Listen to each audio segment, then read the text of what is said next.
Friends, welcome to AD star classes. आज हम बात करने जा रहे हैं भारत में गठित अंतरिम मंत्रिमंडल की। यानी मैं आपको इस वीडियो में भारत में गठित अंतरिम मंत्रिमंडल, साथ ही स्वतंत्र भारत के पहले मंत्रिमंडल जिसका गठन 1947 में हुआ था, उसके बारे में इस वीडियो में पूरा डिटेल से बताऊंगा। साथ ही भारतीय संविधान के विदेशी स्रोत को, यानी भारतीय संविधान के निर्माण में किन विदेशी स्रोत की सहायता ली गई थी, उसके बारे में मैं आपको इस वीडियो में पूरा डिटेल से बताऊंगा। तो अगर आपको हमारी ये वीडियो पसंद आए तो वीडियो को लाइक कीजिए, साथ ही हमारे चैनल एडी स्टार क्लासेस को सब्सक्राइब भी कीजिए, और आपके पास जितने भी एजुकेशनल ग्रुप हैं आप उस ग्रुप में हमारे वीडियो को शेयर कर सकते हैं, जिससे मैक्सिमम स्टूडेंट को हमारे वीडियो के माध्यम से फ़ायदा मिल सके। तो चलिए शुरू करते हैं। सबसे पहले बात करेंगे थोड़ा परिचय की। आपको यहाँ 2 सितंबर 1946 दिख रहा होगा, थोड़ा टाइपिंग एरर है, 2 सितंबर 1946। इसके बारे में हम आपको बताते हैं। सबसे पहले चर्चा करते हैं थोड़ा सा। सबसे पहले हम देखते हैं अंतरिम मंत्रिमंडल के परिचय के बारे में। कैबिनेट मिशन जो कि 1945 में भारत में आया था, वो जब भारत आया तो उसने मांग की, उसने एक प्रस्ताव पारित किया, जिस प्रस्ताव पर 2 सितंबर 1946 ईस्वी को अंतरिम मंत्रिमंडल का गठन किया गया था।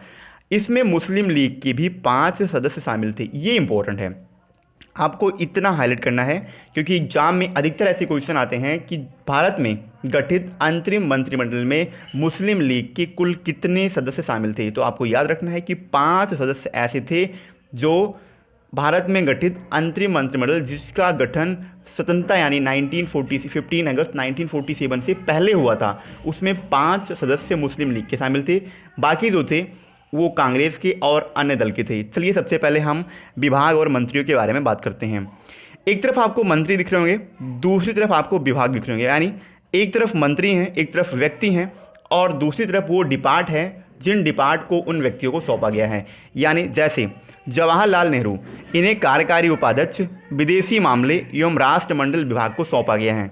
यानी जवाहरलाल नेहरू जो थे वो कार्यकारी उपाध्यक्ष विदेशी मामले और राष्ट्रमंडल के मंत्री थे। आगे बात करते हैं वल्लभ भाई पटेल, इन्हें गृह सूचना एवं प्रसारण विभाग सौंपा गया था। यानी ये गृह सूचना और प्रसारण विभाग के मंत्री थे। चलिए आगे बात करते हैं सरदार बलदेव सिंह, इनका पूरा नाम था सरदार बलदेव सिंह। सरदार बलदेव सिंह को रक्षा विभाग यानी रक्षा मंत्री बनाया गया था। चक्रवर्ती राज गोपालाचारी, इन्हें शिक्षा विभाग यानी शिक्षा मंत्री बनाया गया था। आसफ अली को रेलवे डिपार्ट सौंपा गया था। जॉन मथाई, इन्हें उद्योग एवं आपूर्ति डिपार्ट सौंपा गया था। आपको थोड़ा यहाँ कंफ्यूज नहीं होना है। जॉन मथाई को स्वतंत्र भारत में जब पहले मंत्रिमंडल 1947 में पहले मंत्रिमंडल का गठन हुआ था, तो वहाँ जॉन मथाई को रेलवे का मंत्री बनाया गया था, यानी इन्हें रेलवे डिपार्ट सौंपा गया था। आपको याद रखना है, इसे कंफ्यूज नहीं होना है। ये अंतरिम मंत्रिमंडल की बात चल रही है, यानी भारत के स्वतंत्रता से पहले जो मंत्रिमंडल मुस्लिम लीग की सहायता से गठित हुआ था, उसके बारे में हम यहाँ चर्चा कर रहे हैं। चलिए आगे बढ़ते हैं। राजेंद्र प्रसाद, डॉक्टर राजेंद्र प्रसाद को खाद्य एवं कृषि विभाग सौंपा गया था, यानी ये कृषि मंत्री थे। सी एच भाभा को कार्य खान एवं बंदरगाह का जो डिपार्ट है वो सौंपा गया था। जगजीवन राम, इन्हें श्रम विभाग सौंपा गया था। कौन सा? श्रम विभाग। यानी जगजीवन राम ये भारत के अंतरिम मंत्रिमंडल में श्रम मंत्री थे।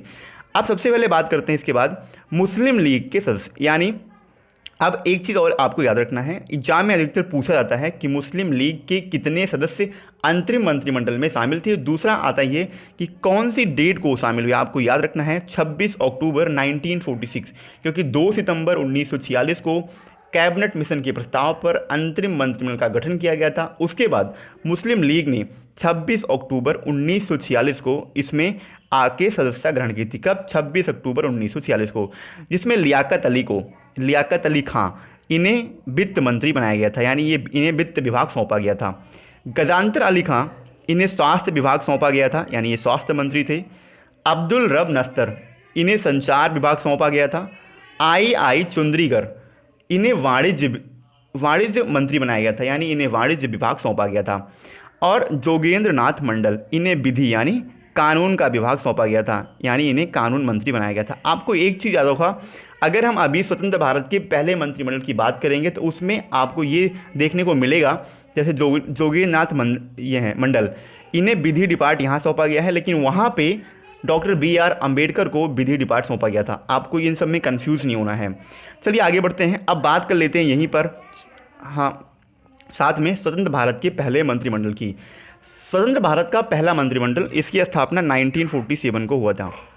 ठीक है, इसका गठन 1947 में किया गया था, आपको इतना रखना है। साथ ही थोड़ा यहाँ पे आपको बेसिक इन्फॉर्मेशन यानी जो एडिशनल फैक्ट है उसे आपको जरूर याद रखना है। जैसे कि सबसे पहले यहाँ बात करते हैं मंत्री और विभाग की। जैसे मैंने वहाँ आपको बताया अंतरिम मंत्रिमंडल में, उसी तरीके से यहाँ मैं आपको बताने जा रहा हूँ स्वतंत्र भारत के पहले मंत्रिमंडल के बारे में।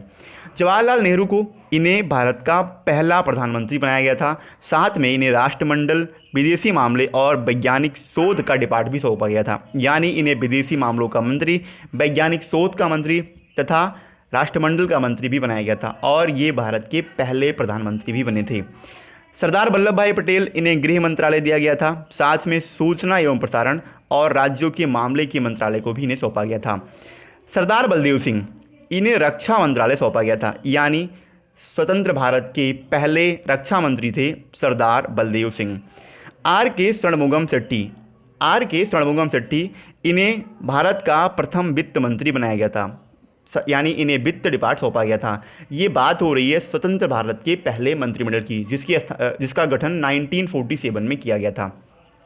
देखिए यहाँ हम बात करते हैं डॉक्टर BR अम्बेडकर की। वहाँ मैंने आपको बताया था गजानतर अली खां, वहाँ मैंने आपको बताया था जोगेंद्र नाथ मंडल, उन्हें विधि यानी कानून मंत्री सौंपा गया था। यहाँ डॉक्टर BR अम्बेडकर को विधि यानी कानून मंत्री यहाँ उन्हें बनाया गया है, यानी विधि डिपार्ट उन्हें यहाँ पे सौंपा गया है डॉक्टर BR अम्बेडकर को। और वहाँ पे इससे पहले जो बताया था वो थे जोगेंद्र नाथ मंडल। जॉन मथाई, इन्हें स्वतंत्र भारत का पहला रेल मंत्री बनाया गया था। किसे? जॉन मथाई को। इसमें भी आपको कन्फ्यूज़ नहीं होना है। डॉक्टर राजेंद्र प्रसाद, इन्हें खाद्य एवं कृषि विभाग सौंपा गया था। ठीक है, डॉक्टर राजेंद्र प्रसाद को। जगजीवन राम, इन्हें श्रम मंत्री बनाया गया था, यानी इन्हें श्रम डिपार्ट सौंपा गया था। मौलाना अबुल कलाम आज़ाद, इन्हें स्वतंत्र भारत का पहला शिक्षा मंत्री बनाया गया था। क्या?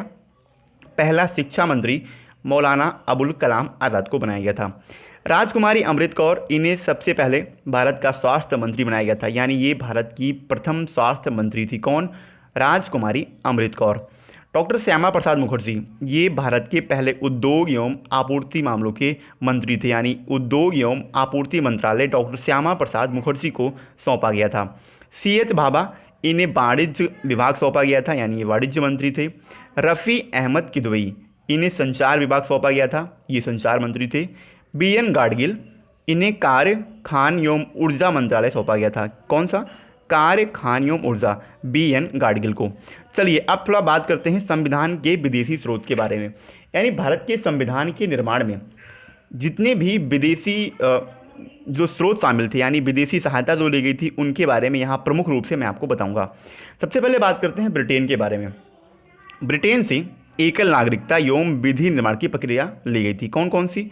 एकल नागरिकता और विधि निर्माण की प्रक्रिया ब्रिटेन से ली गई है। साथ ही साथ संसाधमक शासन प्रणाली, ये भी ब्रिटेन के जो संविधान थे वहाँ से लिया गया था। आगे बात करते हैं अमेरिका। मौलिक अधिकार, राष्ट्रपति निर्वाचन, इसके साथ राष्ट्रपति पे जो महाभियोग लगते हैं, यानी राष्ट्रपति को हटाने के लिए जो महाभियोग की प्रक्रिया हमारे संविधान में है, वो भी अमेरिका से ली गई थी। साथ ही उपराष्ट्रपति के बारे में जितना हमारे वर्तमान समय में संविधान में निहित है, वो भी अमेरिका से लिया गया था। इसके अलावा न्यायिक पुनरावलोकन, संविधान की सर्वोच्चता, न्यायपालिका की स्वतंत्रता, उच्चतम न्यायालयों के न्यायाधीश को हटाने की विधि तथा वित्तीय आपातकाल, ये सारी चीज़ें अमेरिका से ली गई थी। आपके एग्जाम के पॉइंट ऑफ व्यू से ये मोस्ट इंपॉर्टेंट है, क्योंकि अधिकतर क्वेश्चन यहाँ से उठते हैं। चलिए आगे बढ़ते हैं। मौलिक कर्तव्य, रूस से सबसे इम्पोर्टेंट था मौलिक कर्तव्य, ये रूस से लिया गया था मौलिक कर्तव्य। चलिए आगे बढ़ते हैं।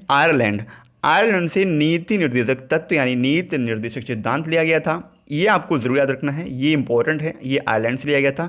इसके अलावा राष्ट्रपति के द्वारा मनोनयन, यानी राष्ट्रपति के द्वारा जितने भी लोकसभा और राज्यसभा में सदस्य मनोनीत होते हैं, उनके बारे में मनोनयन की जो प्रक्रिया है वो भी आयरलैंड के संविधान से ली गई थी। जैसे आपको पता होगा साहित्य से, विज्ञान से, कला से, खेल से, समाज सेवा से, इन सब। इसके अलावा और भी अधिक क्षेत्र हैं जहाँ से राष्ट्रपति संसद के दोनों सदनों में सदस्यों को मनोनीत करते हैं। इसकी प्रक्रिया आयरलैंड से ली गई थी। आगे बढ़ते हैं। ऑस्ट्रेलिया, संविधान की प्रस्तावना का जो वर्णन है वो ऑस्ट्रेलिया के संविधान से लिया गया था। साथ ही जो वर्तमान समय में समवर्ती सूची है उसके बारे में आपको पता है, वर्तमान में समवर्ती सूची कितने हैं? समवर्ती सूची में वर्तमान में 52 विषय है। कितने? 52 विषय वर्तमान में समवर्ती सूची में। समवर्ती सूची, इसके अंतर्गत जो जितने भी विषय होते हैं उनमें केंद्र एवं राज्य दोनों सरकारें कानून बना सकती हैं, लेकिन कानून के विषय समान होने पर केंद्र सरकार द्वारा बनाया गया कानून ही मान्य होता है। राज्य सरकार द्वारा बनाया गया कानून केंद्र सरकार के कानून बनाने के साथ ही समाप्त हो जाता है। आपको इतना याद रखना है। पहले संविधान जब लागू हुआ था तो इसमें 47 विषय थे, लेकिन वर्तमान में इसमें 52 विषय हैं। ठीक है, आगे बढ़ते हैं। इसके अलावा केंद्र व राज्य के बीच संबंध और शक्तियों का विभाजन, ये भी ऑस्ट्रेलिया से लिया गया था, और संसदीय विशेषाधिकार, ये भी ऑस्ट्रेलिया के संविधान से लिया गया है। आगे बढ़ते हैं, कनाडा की बात करते हैं। संघात्मक विशेषताएं ये कनाडा के संविधान से ली गई है। इनके अलावा केंद्र की अन्य शक्तियों के बारे में जो वर्णन है वो भी कनाडा के संविधान से लिया गया था। यानी जितनी भी अवशिष्ट शक्तियां हैं केंद्र के पास, वो वर्तमान समय में वो कनाडा से ली गई थी। इसके अलावा राज्यपाल की नियुक्ति का जो वर्णन है और साथ ही शक्तियों का विभाजन, ये भी कनाडा के संविधान से लिया गया था। बात करते हैं जापान की। कानून द्वारा स्थापित प्रक्रिया यानी विधि द्वारा स्थापित प्रक्रिया के बारे में जो वर्णन होता है वो जापान के संविधान से लिया गया है। आगे बात करते हैं दक्षिण अफ्रीका की।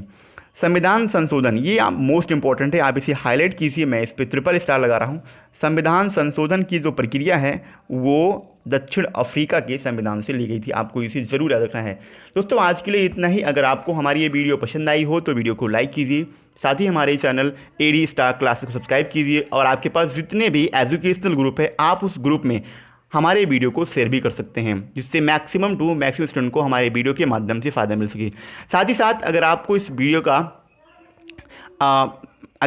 वीडियो के अलावा भी किसी भी जो है वीडियो का पीडीएफ चाहिए हो, या इस वीडियो का भी अगर आपको पीडीएफ चाहिए हो, तो नीचे डिस्क्रिप्शन में लिंक दिया हुआ है आपको टेलीग्राम का। उस टेलीग्राम की लिंक पे जाके आप टेलीग्राम ग्रुप ज्वाइन कर सकते हैं, और वहाँ से आपको एक साथ सारी वीडियो का पीडीएफ अवेलेबल मिल जाएगा। तो दोस्तों आज के लिए इतना ही। जय हिंद।